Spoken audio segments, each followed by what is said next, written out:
Thank you for taking the time to be with us at C3. We hope you enjoy today's message.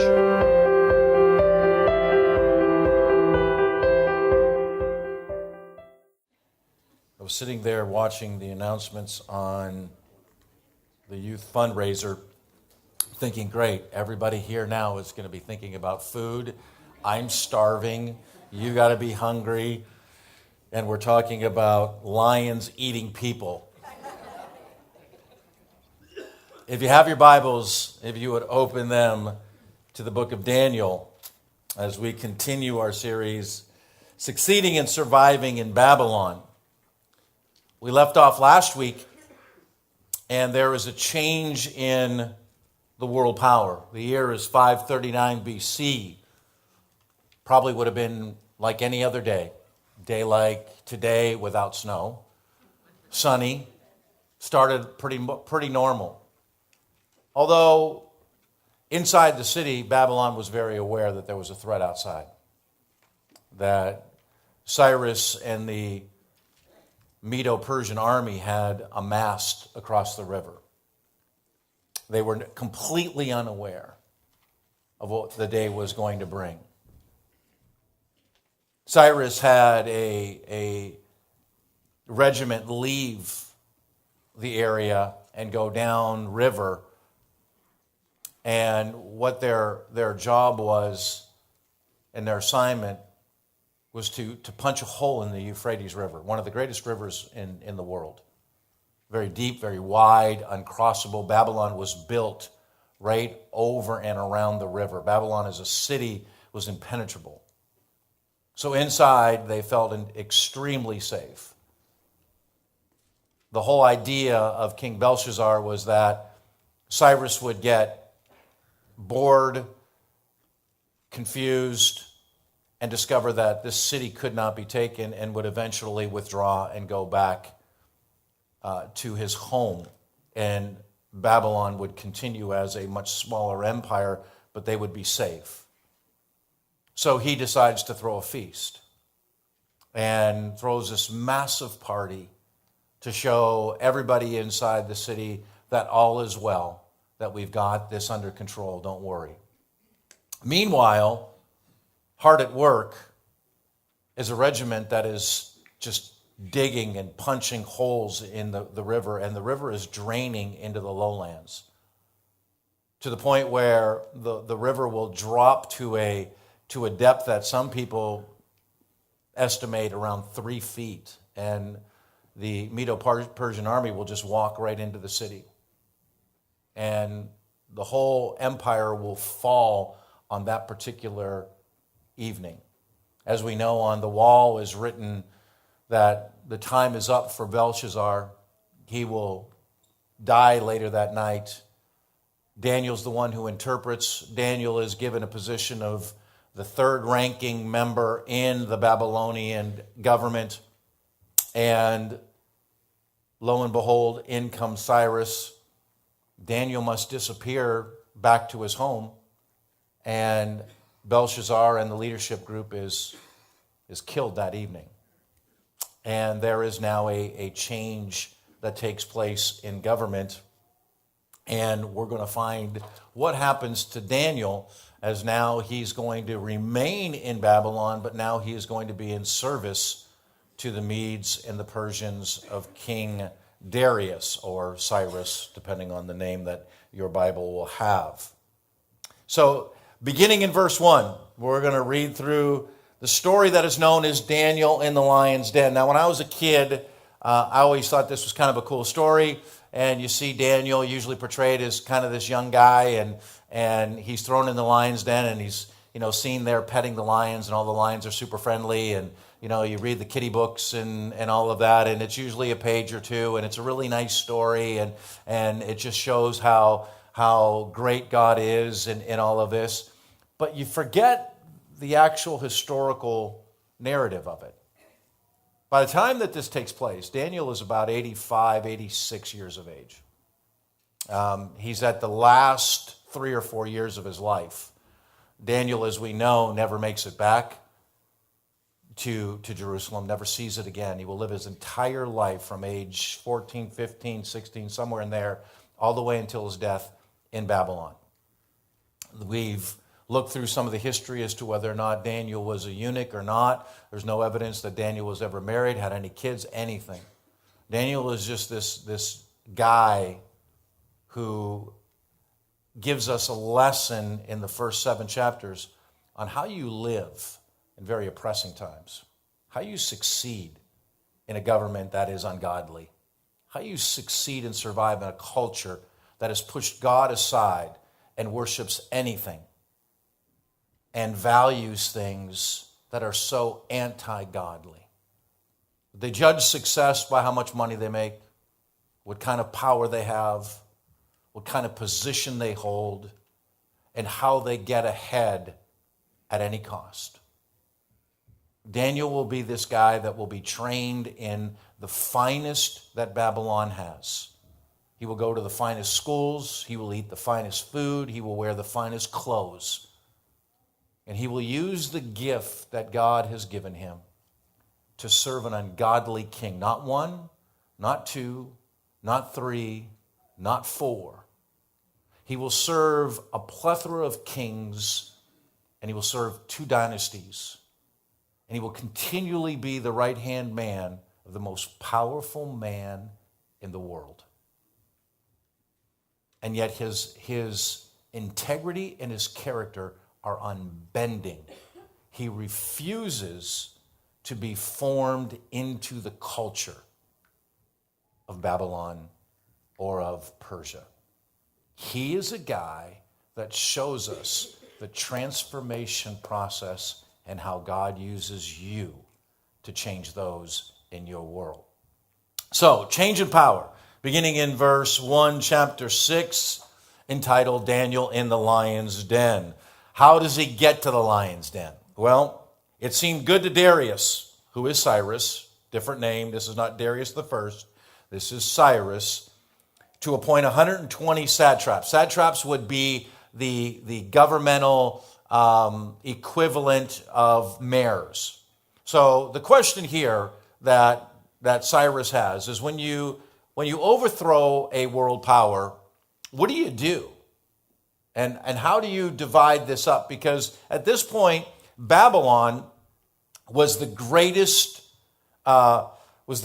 government world power at that time. So it spanned all the way from where Babylon is in Iraq, all the way east and south to Egypt, all the way west to the Mediterranean, all the way north and through the area of Turkey into Asia and parts of Europe at that point, moving into where Greece is.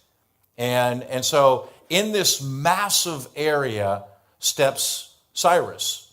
So he's got to be able now, since he is in a militarily overthrowing all the leaders, changing the military leaders, the generals, all of it. Everything changes. So how do you rule?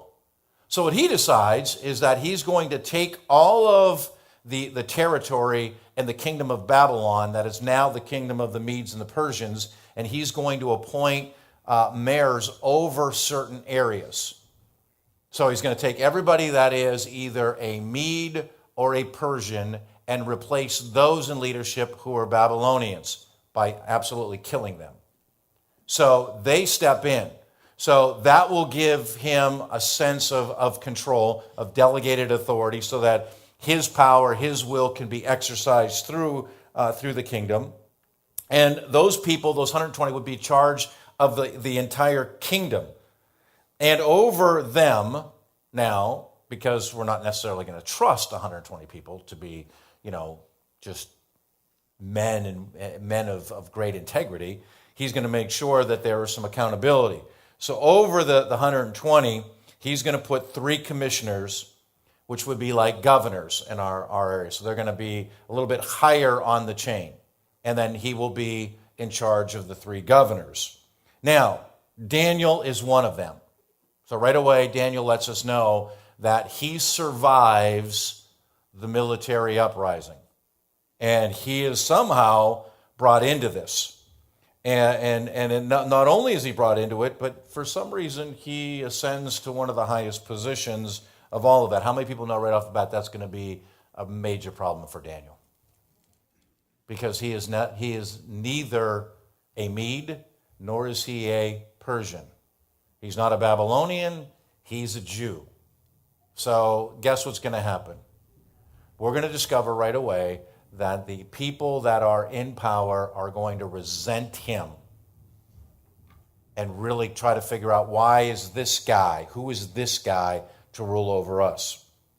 And so what we find is Daniel's one of them, that these satraps might be accountable to them. So these people are accountable to Daniel, and that the king might not suffer loss. So here's the whole thing that's happening. He sets up 120 mayors, he sets up 3 governors, and the whole reason is this: I don't want anybody cheating me.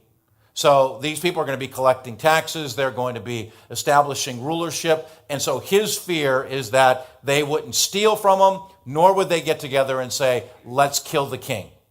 Because back in this day, the way people assumed power was they would assassinate. So kings rose and fell all the time because of inside coups that would take place. So he wants people that he can trust to make sure that he survives and that his position as the most powerful man in the world remains intact. Daniel is picked out of all of these people.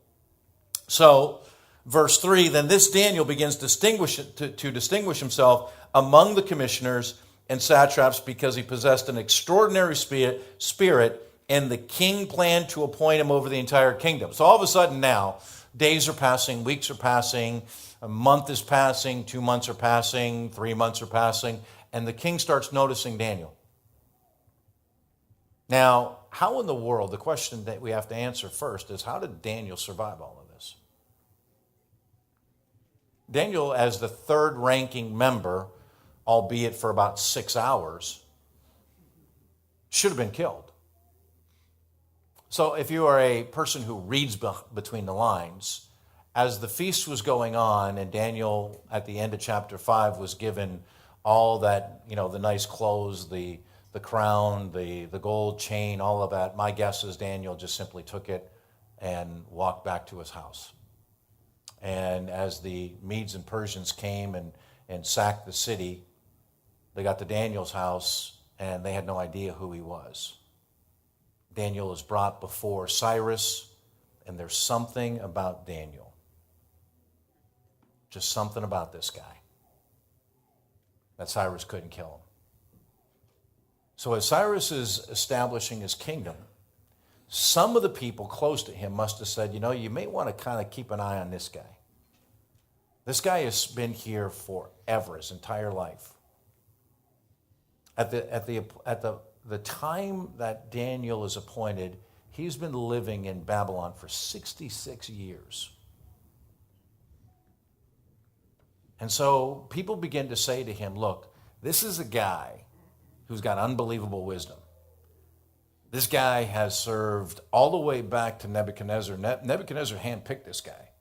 This guy can interpret dreams like you have no idea. This guy can, that writing on the wall over there that you're painting over? He knows exactly what it meant. Matter of fact, this guy knew you were on the other side of the river and what you were doing. And I'm not really sure you can kill this guy anyway. He's got 3 friends. They were thrown into a furnace and they walked out of it. So this guy serves a God like no God we've ever seen. So I'm not sure you want this guy as your enemy. You might want this guy in your government to some degree, because I think he can be a help. He's not a Babylonian, so he's not going to cheat you. And from everything that we've heard about this guy, he's a really loyal, high character kind of guy. Real wise. You may want to consider him. So the king does. And the king starts to watch how Daniel distinguishes himself. He's a guy that does his job unbelievably well. He's meticulous. He's dependable. He's loyal. He's wise. He's trustworthy. Now, like today, those are characteristics that we don't always see in people, especially in government. People seem to be about rungs on a ladder when they get to government. The mayors want to be congressmen. Congressmen want to be senators. Senators want to be presidents. Other people want to be governors. Everybody wants to be the man, the guy. They want the position. They want the power. They want the notoriety. They want everything that comes with it. They want the limos. They want the clothes. They want the gold. Everything that was offered to Daniel by Belshazzar is what people are looking for. This guy looks and sees Daniel as just this common guy who is there to say one thing: Cyrus, I'm just here to serve you. It's no different whether it is Nebuchadnezzar, whether it's Nabonidus, whether it's Belshazzar, or whether it's you. I have been put here by my God to serve you. So if you're interested in my service, here I am. And Daniel writes that he had distinguished himself, that there was something about him that was just so different than everybody else, that Cyrus was so impressed, he decides to put Daniel over the entire kingdom. Well, how many people know that's not going to go well with everybody else? To go, seriously? You're going to put a Jew over us? Are you crazy? This dude was a slave. Well, all of a sudden now what we're going to find is the first time in human history the race card is played. It's going to be played here, right out for us. Watch what happens beginning in verse 4.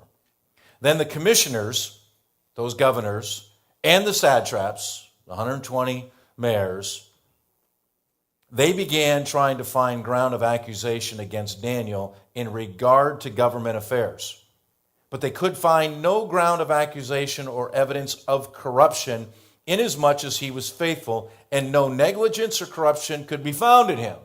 So here's the deal. They get together and go, all right, look, everybody's got skeletons in their closet. So let's do this. Let's take our ancient form of the FBI and let's sick them on Daniel. So every text message, every phone call, everything this guy's ever done in his job for the last 66 years, every relationship, let's find out if he had any affairs with the king's wife, if he was involved with concubines. Let's smear Daniel to the king. And guess what they find? Nothing. They find nothing. How many people would be really excited to find the FBI is going to dig into your past? And they're going to uncover everything you've done. See, that's what Satan's realm does. His is a kingdom of digging up dirt and accusing you to smear and destroy who you are.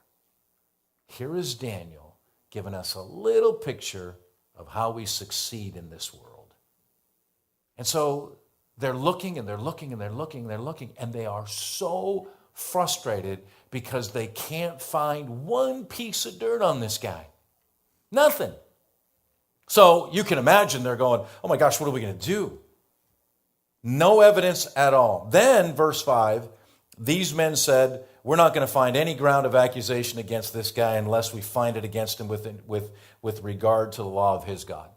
When it comes to our laws, this guy is impeccable, man. We can't find this guy. The bottom line here is you can read it this way. This guy lives by a different set of rules than we do. See, the way that we succeed and survive in this world is when we realize that we don't live by this world's rules. We live by a different set of rules, a different set of laws. So the only way they're going to find any way to bring this guy down is they're going to say, let's discover the laws this guy lives by. They don't know anything about his God. They don't know anything about the commandments. They don't know anything about the history of Israel. Nothing. So now they're going to try to inspect what goes on with this guy. Then in verse 6, the commissioners and the satraps came by agreement to the king and spoke to him as follows. King Darius, live forever. All the commissioners of the kingdom, all the prefects and the satraps, the high officials, the governors, we've all consulted together that the king should establish a statute and enforce an injunction that anyone who makes a petition to any god or any man beside you, O king, for 30 days shall be cast into the lion's den. So here's the deal. They look and say, somehow, some way, this guy is a worshiper of one God and only one God. That's what they've come up with. So we're going to have to do something. So let's do this. The one thing that we know about this guy is we've discovered that every day he prays. Let's see what his integrity is like in regards to his own religious rules. So let's do this. Let's change the worship. So let's make Darius king for a month, or God for a month. So the only way we can do this is we can approach the king, and we're going to flatter the king, and we're going to make the king a god for a month. How many people like to be, or the king a god for a month? How many people like to be God for a month? I mean, to go, you know what? Everybody, anytime anybody prays, they're praying to you. That's all. You are the man. And it was like this. Look, if we're going to really unify this entire region, this entire world, easiest way to do this is to make you a god. Everybody's going to be praying to you. Everybody's going to be bowing before you. Everybody's going to look and elevate you to the highest place. No one's going to touch you. Everything. Now, if you notice, at this meeting, all of the commissioners, all of the satraps are there, and the king. However, I think what's taken place here is the king is so flattered and being suckered into this that he takes notice that one person is not present. And the only person who's not present there is Daniel. And my guess is they approached him at one of the times that they knew Daniel was praying. So the king goes, okay, well, let's take a look at this. And so here's their petition. After 30 days, now, O king, establish the injunction and sign the document so it may not be changed according to the law of the Medes and the Persians, which may not be revoked. Therefore, King Darius signed the document, that is the injunction. So the injunction is a rule that stops everything that's going on for a period of time so that something could be investigated. So the injunction is this. It's a legal rule that according to the government of the Medes and the Persians, whenever the king took his ring, his signet ring, his seal, and stamped it, that law could not be revoked. If it is revoked by the king, it is sure evidence that the king is not on the playing field of a god and that the king is not infallible. They believe, the Medes and the Persians, historically, believe that whenever the king passed a law, that king never made a mistake. If that king did, that surely meant he really wasn't the king and they killed him. So how many people know that Cyrus has got a major problem on his hands? So he's got this high level of appreciation, affection, and somewhat in draw towards Daniel. However this is happening, once again, like Nebuchadnezzar, Cyrus and Daniel are becoming very close friends. See how God works? He finds people of great influence, and he connects them with men and women who have high levels of integrity, high levels of commitment. And whenever a person like this comes in contact with a person of influence, that person has a choice to make. And God always attracts. Satan always repels. And so Darius, Cyrus, is being attracted to the Spirit. that is working in Daniel. And he sees it. And he understands something. So once again, God is going to use something very similar with Cyrus that we found with Nebuchadnezzar and Daniel. And he's going to change a world because of one guy. Satraps, commissioners, they don't like it because they are so ingrained in the culture of Babylon. Even though Babylon has fallen, Babylon still lives. These guys want position, they want power, and they're watching what's going on. They're watching the king and Daniel form a friendship. They're watching the king start to move towards a whole nother realm of laws. Laws that they don't like, laws that they don't understand, laws that are more powerful than they can control, and laws that do not benefit them. So they're going to kill it. And the easiest way to go at this is to remove the guy who is Daniel. So this is where the story gets really good. So Darius signs the whole agreement. And we find now that Daniel is still this guy, this normal guy, everyday guy, and Daniel will not change his lifestyle. Verse 10, now when Daniel knew that the document was signed, he entered his house. Now, in his roof chamber, he had windows open towards Jerusalem, and he continued kneeling on his knees 3 times a day, praying and giving thanks before his God, as he had been doing previously. Then these men came by agreement and found Daniel making petition and supplication before his God. So it's set up. Now, in the ancient world, a lot of homes had adobe tops. Okay? Everybody know what adobe is? Dried mud with like grass on top of it. So only the wealthier people, the government people, got 2-story homes. Your common people, we just got ranches. Okay? Ranches got really, really hot. Second story would always have little windows that you could open to let the heat that was building escape. Kind of the ancient form of air conditioning or airflow. Poor people, you walked around sweating all the time. That's why they were skinny, I guess. So Daniel, being number 2 in the kingdom, has a 2-story home. Little windows that you would open. Now, in the kiddie books, it makes it look like he throws open these massive windows that are like this size. They're probably about this big. So you couldn't see Daniel. You couldn't see him. So one of the things that I found interesting in researching this is the only way that you could possibly see someone is to be on that level. Which means, here's what these guys are doing. Daniel comes home, and Daniel sees the rule, looks at the law, and says, for 30 days you can't worship any other god but Cyrus. That's pretty interesting. Daniel has a choice to make. Do I grab my protest sign? This law stinks, this law stinks, this law stinks. I'm not going to bend to you. I'm not going to bend to you. And now we're going to sign petitions and we're going to say we're not going to support any more of Cyrus's stuff and we're going to hit you that way. No. What he says is, look, I understand the law, but I'm going to respectfully refuse because I refuse to omit a lifestyle. My lifestyle trumps your law at this point.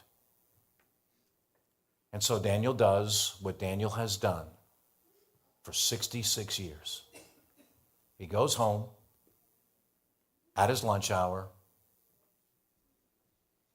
puts his lunch on the table, says, bless us, O Lord, and these thy gifts, eats, heads upstairs, fires open his windows, gets on his knees, turns east because that's the direction of the temple, gets on his knees and begins to declare the Lord, he is one God, Father, Son, and Holy Spirit. And I'm going to love the Lord my God with all of my heart, with all of my soul, with all of my mind, with all of my strength. Lord, help me to love these others as Moses taught us, that we're supposed to love them like ourselves.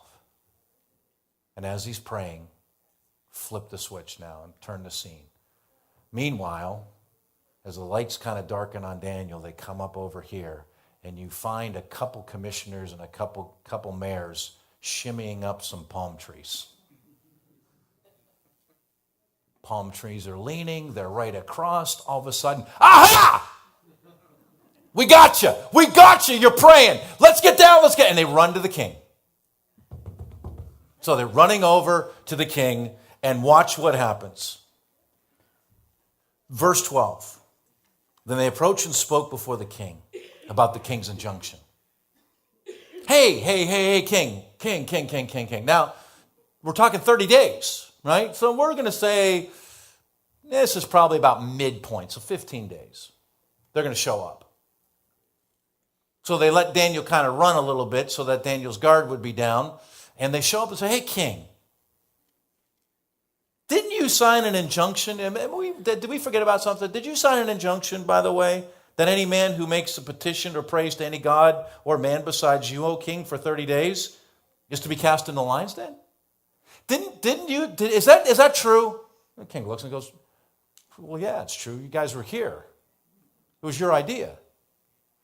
Yeah, that's right. That's right. And didn't you put the signet ring on it? Isn't that right? That anybody who prays goes into the lion's den head first? Doesn't matter how old they are, how young they are, they're going in the lion's den? King replied, the statement's true, according to the law of the Medes and the Persians. And that law can't be revoked. Then they answered and spoke to the king, saying, oh yeah, well guess what we saw today? We just happened to be shimmying up a couple palm trees looking for some coconuts. And as luck would have it, we were on 4th Street. You know who lives on 4th Street? Daniel. Doggone it, if we didn't happen to just catch, and guess what? We heard this. The Lord, He is one. And I'm going to love the Lord my God with all of my heart, with all of my soul. He invoked the name of Yahweh. That's the Jewish God. That's not you. Hey, king, number 2's got something. He's not following the law. And didn't you sign that? Is this not your signet ring? This guy who's one of the exiles from Judah, he pays no attention to you, O king, or to your injunction that you sign, but he keeps making petition 3 times a day. Then as soon as the king heard this statement, he was deeply distressed. That word distressed, that takes stress. When you are distressed, it takes stress to a new level. It so weighs on you because at some point right now you know something's wrong, something that you can't fix. And he was intent in his mind at delivering Daniel, even until sunset. Now, that's important because of this. The law of the Medes and the Persians, when an accusation was brought to them, they believed in justice that was timely justice. So you had 1 day to plead your case. When the sun went down, judgment fell. So they approach him probably around the noon hour. He's got about 6-7 hours to come up with a solution, and he is figuring, his mind is spinning all day long. That's why he's so distressed. He's thinking, okay, what can I do? What can I do? I can overfeed the lions. Will that work? You ever try to overfeed lions? It's a den of lions. So that ain't going to work. That ain't going to work. And he's everywhere he's thinking. No matter which way he goes, he comes right back to this. I signed it. I signed this death warrant. He knows he's been suckered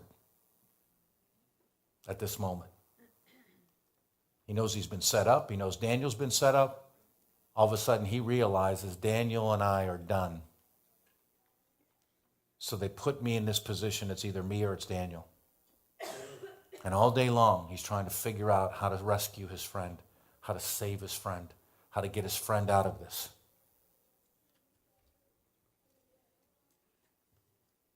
Verse 15.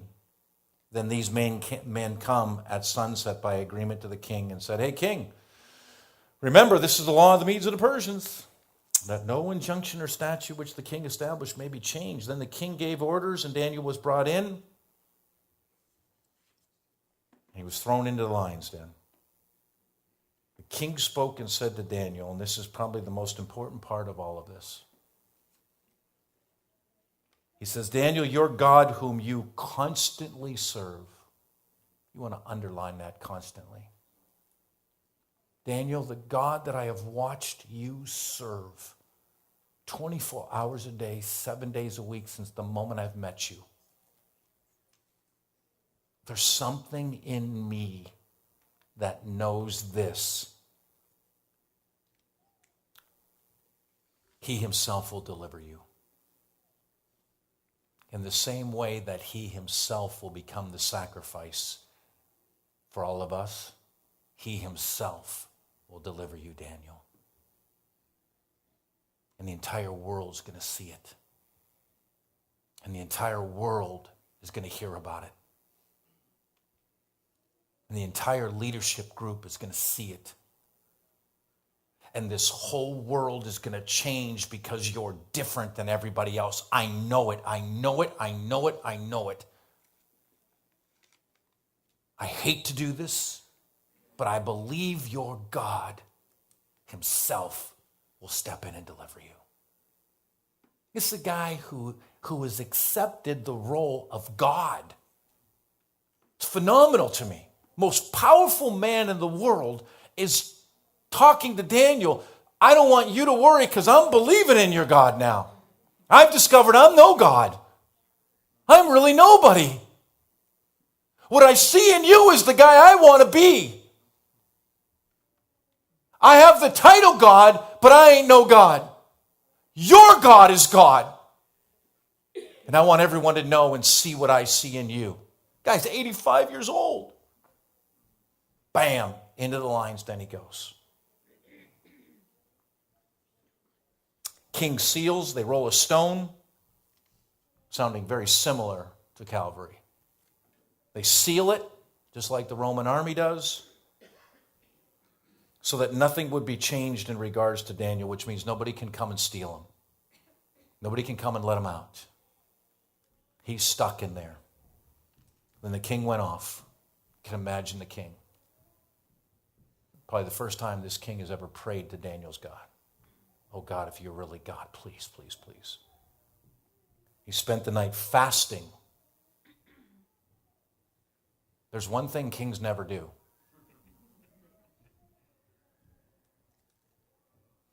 Kings never fast. Kings never deprive themselves. Kings overindulge. They overindulge with money, with power, with position, with pleasure. And his sleep fled from him. All night long, the king is there. He's not eating. He's not sleeping. He's probably praying. He's worrying. He's watching, just waiting for the dawn to crack. One semblance of light. As soon as he sees it, the king arises at dawn in verse 19, the break of the day, and he goes in haste to the lion's den. And when he had come near to the den to Daniel, he cries out with a troubled voice. The king spoke and said to Daniel, Daniel, servant of the living God. There's something new. Has your God, whom you constantly, there's that word again, serve, been able to deliver you from the lion's den? Now, if it's me, I may not respond this way. Because listen to how he responds. This is why I love this guy. Then Daniel spoke to the king, O king, live forever. I would not be saying, O king, live forever. I probably would have had the dramatic pause. Thinking, you stinking threw me in this place. Waiting, kind of messing with them. Yeah, you dirty so-and-so, I'm still in here. Just watch what he says. How many people would be like Crank that you got thrown in there? Going, dude, I've been like serving you for months now. I'm the only loyal guy. You pitched me in the den. Now you want to butter me up. Now whose God is really God? He sits there and he says, my God sent his angel, and he shut the lions' mouths, and they've not harmed me, inasmuch as I was found innocent before him, and also toward you, O king, I've committed no crime. Now the king was very pleased and gave the orders for Daniel to be taken out of the den. So Daniel was taken up out of the den, and no injury was found on him. How about this? Guy gets thrown into a den. He has no scrape, no cuts, no bruises. There's no runs, no drips, no airs. This guy's perfect. Look, you take anybody that's 85, you throw them to the ground, they're getting bruised. He didn't have a scratch on him. The angel of the Lord steps in, this is amazing, steps into the lion's den, tells all the lions, who are very hungry, by the way, just sit down. And the king of the jungle bows to the King of Kings. And they hang there. Now, in the later chapters, we're going to find what was taking place as Daniel spent the night there, because all of the dreams that Daniel get are a result of his time in the lion's den, which are all the end time stuff that we'll look at later in the year. But at this moment, Daniel has an opportunity to see firsthand how great his God really is. And everybody else has a chance to see firsthand how amazing the people of God are when they are this committed. That even the king beforehand speaks in faith to say, Daniel, the God that you serve will in fact deliver you. It's an amazing, amazing amount of trust. And here's the best part of the story. So Daniel is found with no harm because it says he trusts in God in verse 23. Then in verse 24, the lions have to be fed, don't they? The king gave orders, and they brought those men who had maliciously accused Daniel, and they cast them, their kids, their wives into the lion's den, and they had not even reached the bottom before the lions overpowered them and crushed all their bones. Imagine that. It's a picture of judgment in the last days. How people pass through death and judgment because they trust in their God. And those who try to control the world, those who are given towards power and position and pleasure and all of the things that Babylon can offer, that's where you end up being crushed and killed by the very things that you tried to attack God's people with. Kind of a micro picture of Armageddon. All of the stuff that works in this is just absolutely phenomenal. Now look at the king now. Then Darius the king wrote to all the people, nations, and men of every language who were living in all the land. So the word goes out in a decree.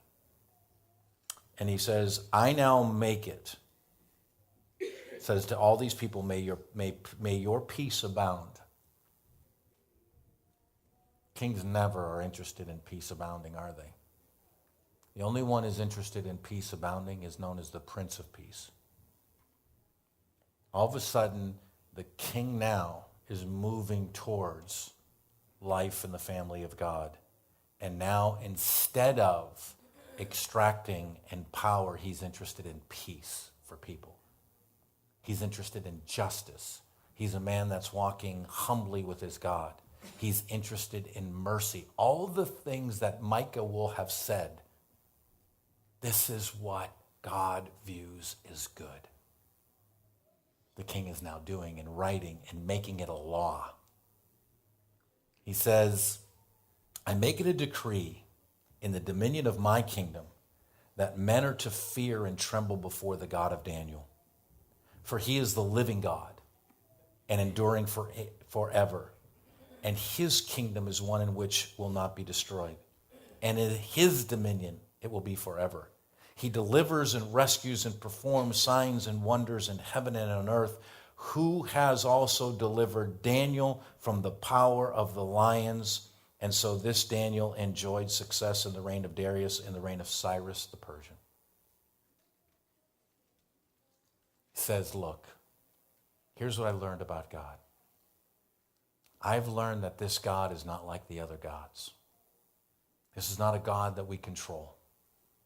This is not a God that we throw a verse out or rub a genie little thing and say, this is what I need you to do. This isn't a God that we serve to get.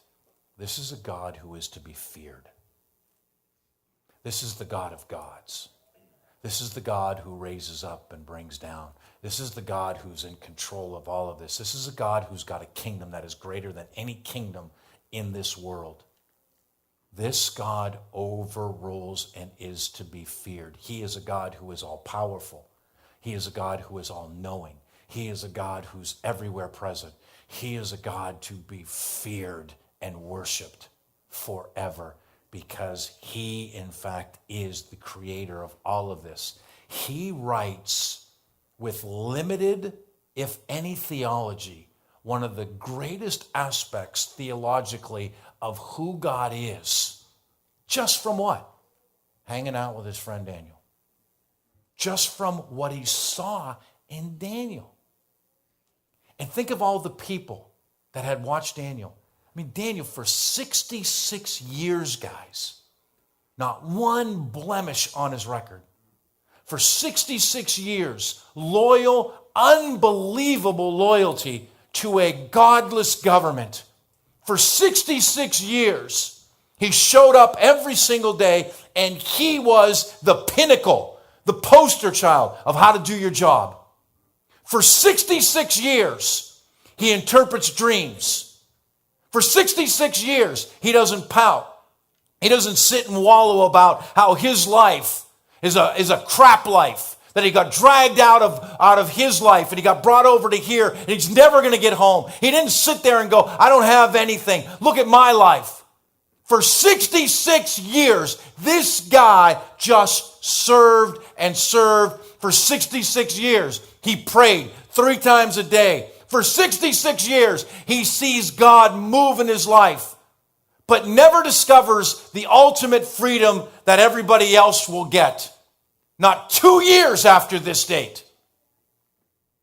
Daniel will serve for about another couple years, and then guess what? Daniel dies.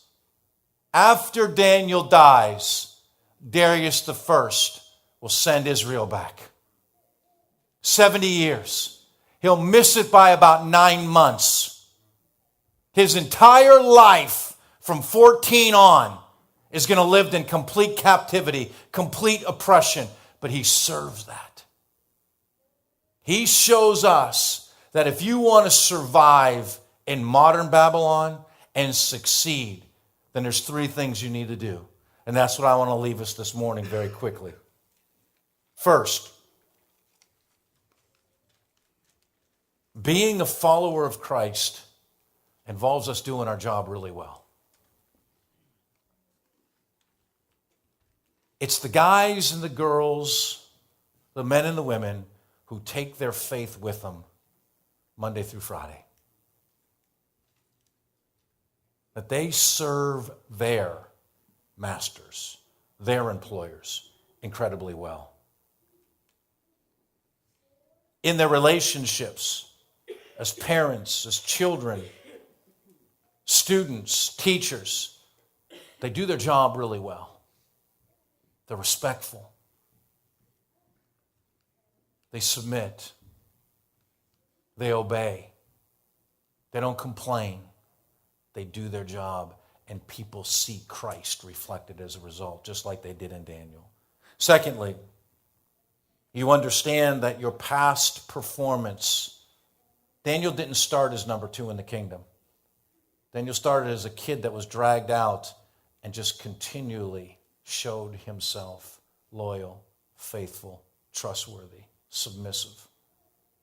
And the promotions came as a result.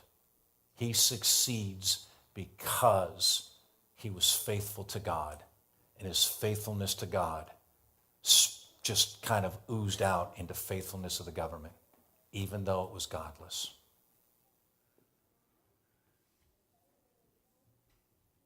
And third, Daniel was a man who focused on prayer, not possessions or position or power. Daniel was a man who became wiser as each and every day grew because he spent time with God. And God was explaining to him how to succeed in Babylon, how to serve in Babylon, how to survive in Babylon. Imagine being one of just a handful of people who serve God. And he navigates this all the way where kings and the most powerful men and the women come to him for his advice. That's what prayer does, is it positions us to draw people to Christ so that they know that there's a kingdom that's greater than this kingdom. And that's what Daniel does for us, is he illustrates for us how to succeed no matter how big or small we are in our Babylon. Amen? Let's stand.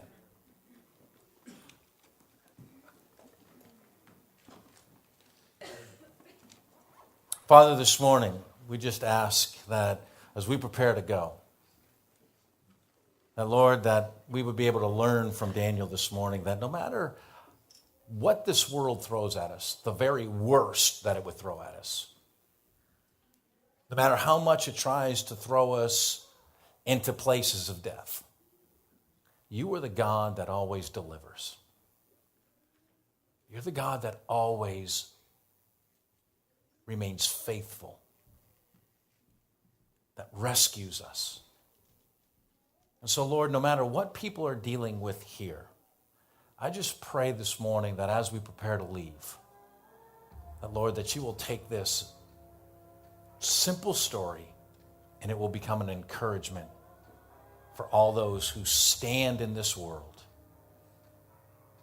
Lord, let it remind us how important it is to be men and women of prayer, men and women who are loyal, trustworthy,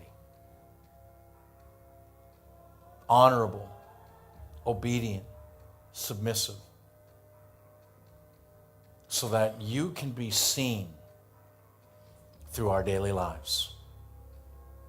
Father, may you fill us full of your Spirit and increase our ability to be a picture to you of you in the way that we do our jobs, the way that we parent, the way that we go to school, the way that we act in our neighborhood, each and every day, so that, like the ancient world could see Daniel, our modern world can see us. So, Father, as we go, may you bless us, may you keep us, may you cause your face to shine upon us and be gracious to us throughout today, throughout the entire week, till you bring us back here next week as we continue to open your word and allow you to fill us full and transform us into your very likeness. And we thank you and praise you, for we ask all of this in Jesus' name. Amen.